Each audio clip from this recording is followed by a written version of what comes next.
आज काय तुझा उपास आहे का? तसं सांगितलं असतंस तर फराळाचं करून आणलं असतं. पण आज तर चतुर्थी नाही की एकादशी नाही, आज कसला उपास? मला माहितीये आज बाबा आले नाहीत ना नैवेद्य दाखवायला, म्हणून रागवला सोय. बाबा बाजाराला गेलेत कापड विकायला, त्यामुळे तुला जेव घालायची जबाबदारी माझ्यावर आली ना. चल पटकन जेवून घे बघू, मला खूप भूक लागली आहे. आई थांबली आहे जेवायची, तू जेवल्याशिवाय कसं जेवणार मी? मी डोळे मिटतो बरं.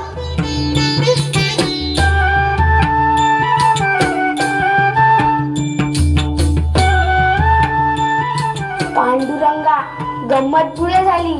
आता जेवतोस की नाही, नाहीतर इथेच डोकं आपटून घेईन.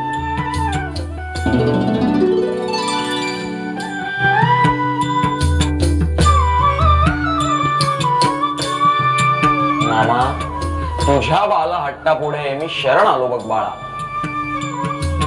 तुझ्या सात्विक भावानं तर मी अत्यंत आनंदित झालेलो आहे.